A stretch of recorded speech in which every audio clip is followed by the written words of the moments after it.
LinkedIn News. How are you approaching your work, your life today in order to be better tomorrow?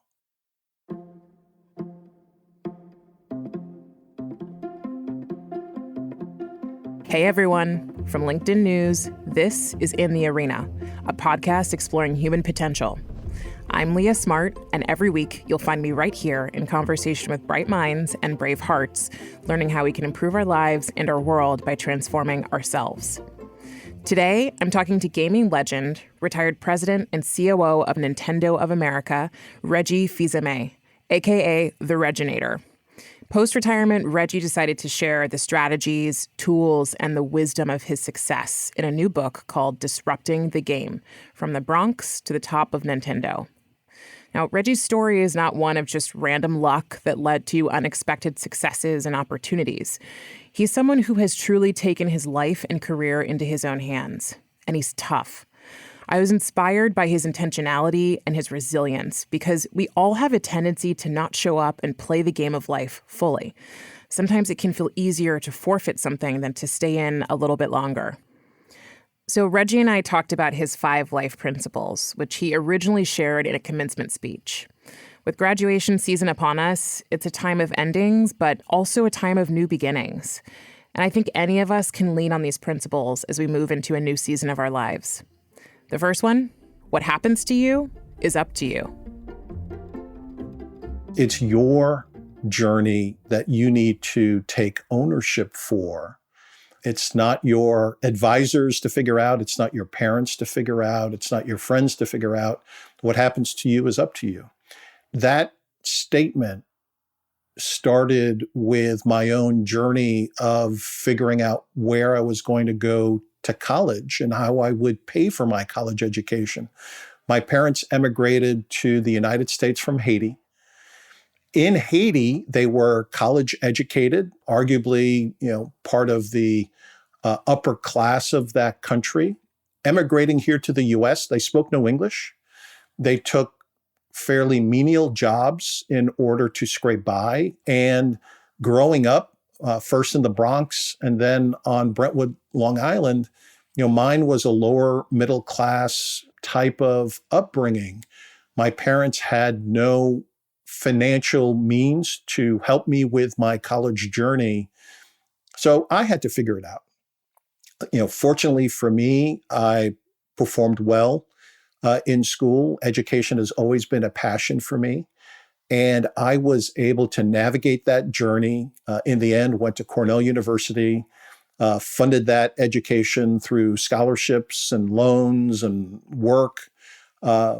But it really highlighted that for me to pursue my dreams, my journey, I needed to figure it out.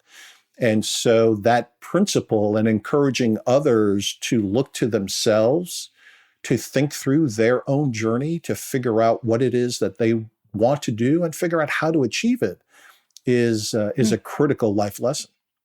In the U.S. particularly, but all over the world, people are inspired by stories about people who have become resilient, dealt with hardship, and then found whatever the version of success is that we value.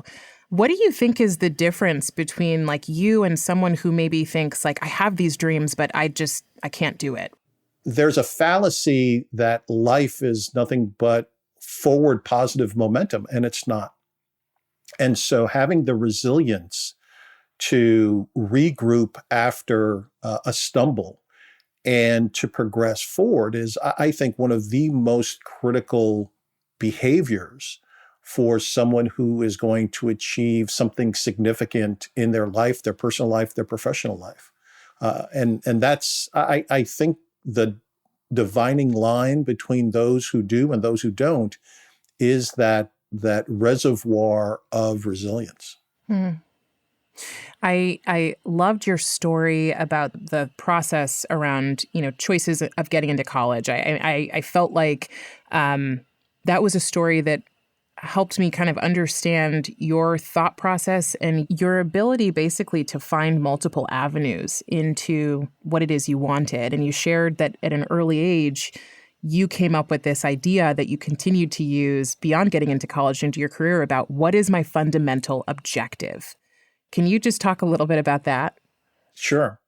It truly became a hallmark of my career, where I would not let a meeting start. I wouldn't let an encounter start without clarity of, what's the objective? What are we trying to accomplish right here, right now?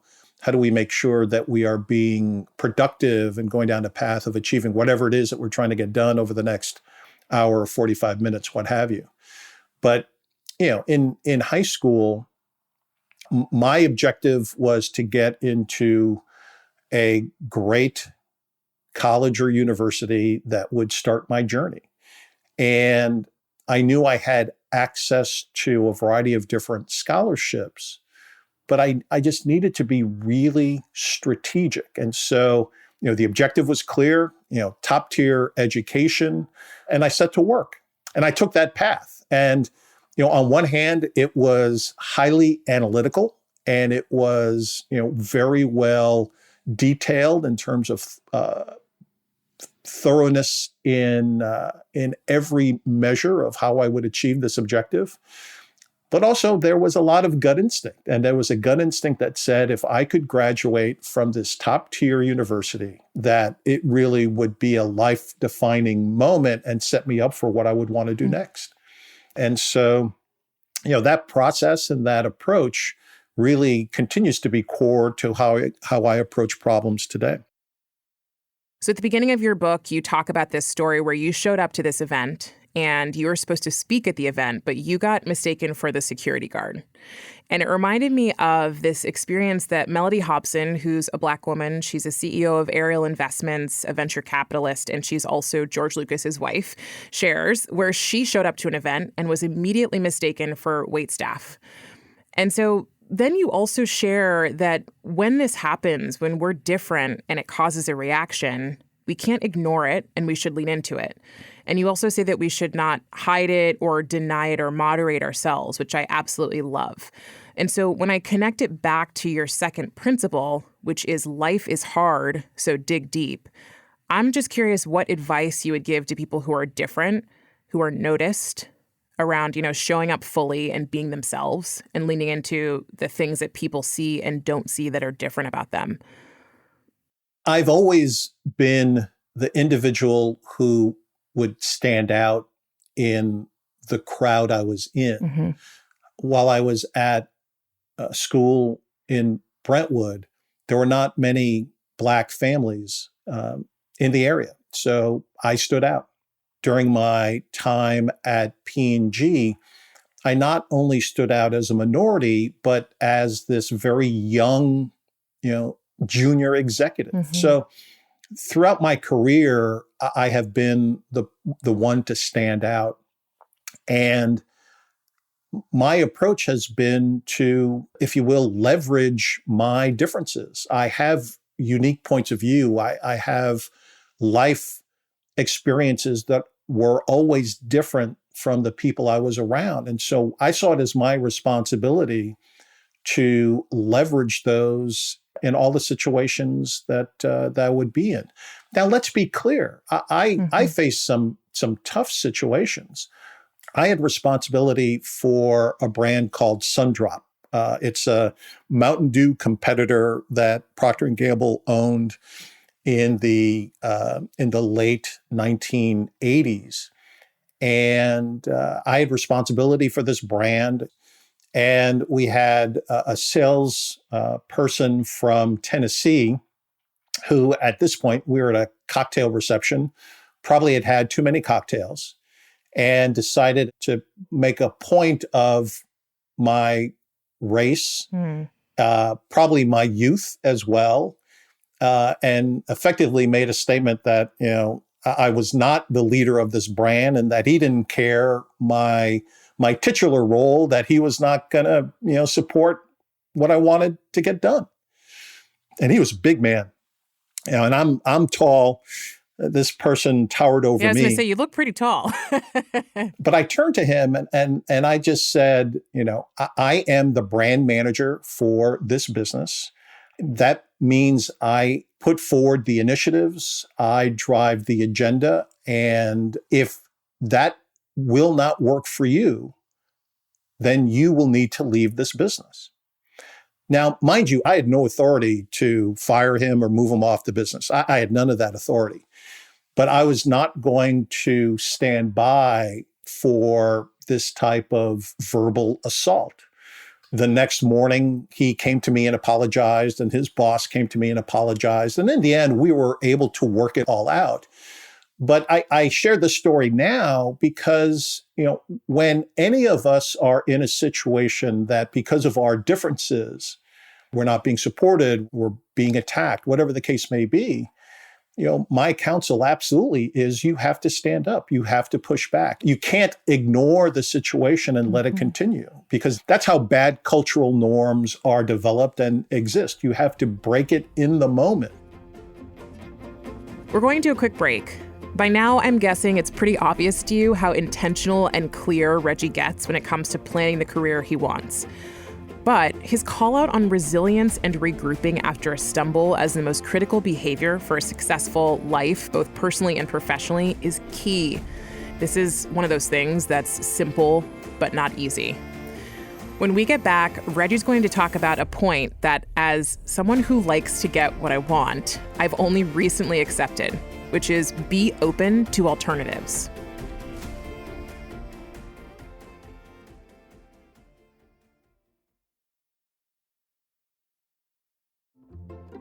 And we're back with the Reginator, the retired president and COO of Nintendo of America, Reggie Fils-Aimé. If you're one of those I get what I want kind of people like me, then you've probably had moments where you were so focused on getting the it that it stopped being fun and it started feeling suffocating. If you are nodding your head yes, I've got a thought for you. There is this consciousness teaching that I love that's called certainty. And in essence, it says, hold on to what you desire, but let go of how you think you will get there. It has totally transformed the way I've thought about what I desire. And I will also say I have to keep bringing it up again and again to make it a practice, to make it work. And Reggie's third principle of being open to alternatives shows us how many opportunities we can create with that mindset. This thought of being open to alternatives is something that, really has been core to my journey. Two quick examples. So being in my senior year at Cornell University, and at this point, my focus has been on finance and business management. I had just interned at a bank my summer between junior and senior year. I was confident I would get a job offer from a financial institution. And I saw my path very clearly. Join a financial institution, do some sort of rotational program for 2 to 3 years, go back to school, get my MBA, and then continue on a journey of international finance. And yet I was approached by Procter & Gamble to interview for their brand management program. And it was a bit of a shock to me. It's not something that I had ever considered. And yet the more I looked at this program, the more I saw that it fit my goals. I was also, clear-headed enough to look at the downside if I wasn't successful, because I would be doing exactly the same work as someone 5 to potentially even 10 years my senior, that if I wasn't successful, then nothing was lost, because all I would do is go back and get that MBA and continue on with that financial journey. So, being open to consider alternative paths is just so critical. The second story is my decision to join Nintendo. Nintendo was in a very difficult situation when I joined the company.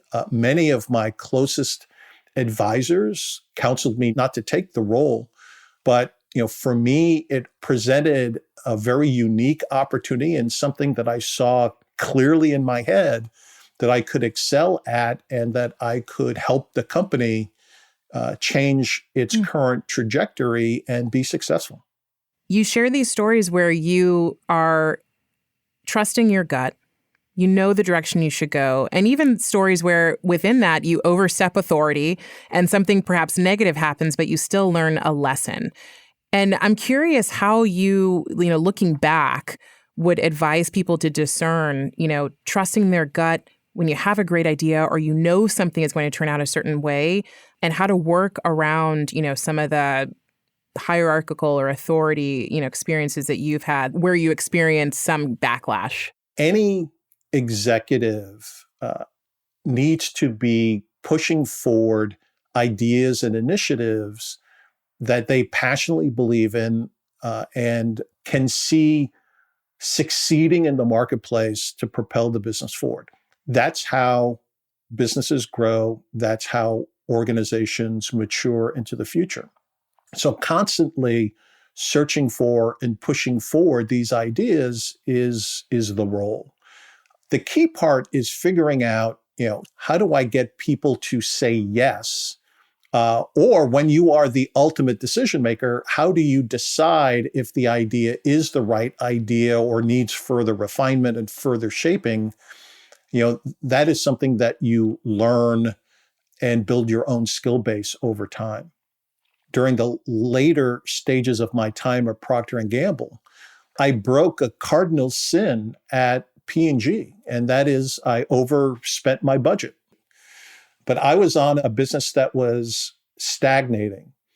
But we had a series of initiatives that we had done some testing and saw tremendous potential.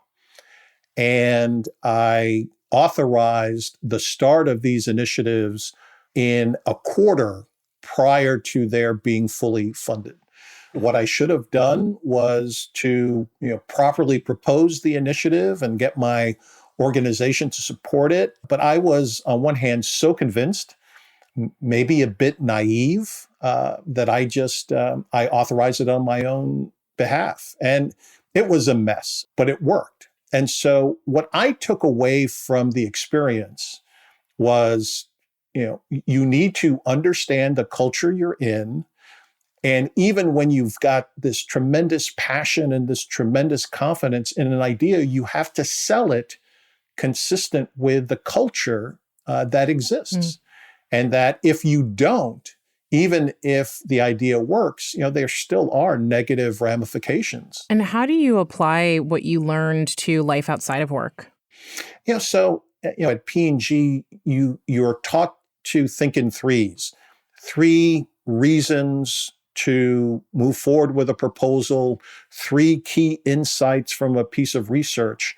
Today, I still talk in threes. Mm-hmm. If I'm having a discussion with my wife, I'm highlighting 3 reasons why I believe my point of view is the right one. When I'm giving advice to my kids, I give them 3 reasons why they should pursue a particular approach. When I'm sitting on a board and providing perspective, I still talk in threes. So a lot of these behaviors are just so core to who I am that there is no separation between Reggie the professional and Reggie the person. It's all part of how I think about things. Which is kind of like what you're speaking to is just the integration of values that if you apply in your life, you're also applying at work. There shouldn't be a you at work and then a you in life. And this is why the whole kind of bring your whole self to work or being authentic is becoming so mainstream. When I was retiring from Nintendo, we did a little event, and my wife spoke at this event.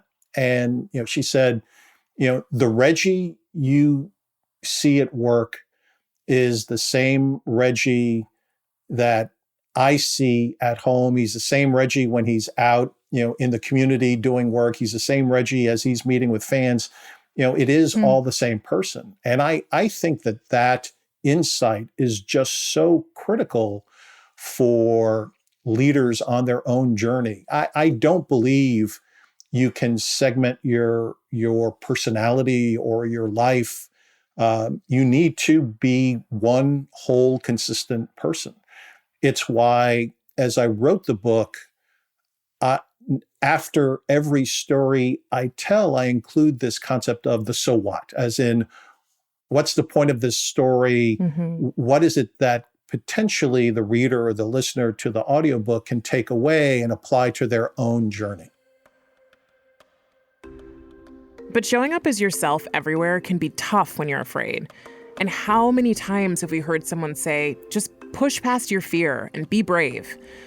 I prefer Reggie's fourth principle, which is embrace your fear. It makes me want to give my fear a big hug. But in all seriousness, when you can acknowledge your fear, you're practicing a scientific concept developed by Dan Siegel, which is name it to tame it. And what this does is send calming signals into your body. I know it sounds totally counterintuitive, but saying I'm afraid helps you become braver. Here's how Reggie embraced his fear. When I was beginning my professional journey, I was scared to death to speak in large situations, in smaller situations. And my boss at the time, and I give him a lot of credit, pulled me aside and said, look, this is something we're going to need to address. You need to know I've got faith and confidence in you. We're going to get you some outside coaching and training. And it began my journey of building confidence to be able to, speak up in small group settings, to get in front of large group gatherings, to play video games on national TV with Jimmy Fallon, to do all of those things. But it started with first a boss who believed in me, and then my own personal desire to get good at this particular skill because I knew that it would unlock opportunities for me. Mm-hmm. So, the insight for the listener to this podcast really is first being aware and thoughtful of what your fears might be, and then being systemic in going about developing skills and capabilities around those areas in order to turn that fear minimally to a neutral situation, but who knows, maybe into a positive situation. What I love about the way that you explain the things that you've done is that you have this very methodical and sort of structured side to you that thinks about how to make things happen, and not surprising, right? Given your roles, but thinks about how to make things happen and actually the process of getting to where you want to go, which I think a lot of people get lost in, right? You think about something you want, and then you think about where you are, and then you don't actually fill in the blanks in between where you are today and where you want to be. So I see how powerful this has been for you. And then I think about your fifth principle. You talk about it as living in the moment and having some fun. Like, with all that you've done with your life so far and all the success you've had and all of the ways that you've built up your skills to get to where you are, like, do you have to remind yourself to have fun? Or like, how do you make sure that you do that? And how do we all inject some of that into our lives in the process of, being ambitious and being tenacious about what we want? I believe you have to be conscious about rejuvenation, enjoyment of your time with others, enjoyment of your life and the things that you're doing. I believe it has to be a conscious choice to make time because, that type of reflection and that type of rejuvenation, it's easy to put off. It's easy to say, well, I could get to that tomorrow, or I'll delay that vacation, or, I'll work just a little bit longer, and that time with my spouse, we'll do it some other time. And each of us finds different ways to make time for that rejuvenation, that recuperation, that fun, that enjoyment. But I believe it's just so critical that you have to make time for it.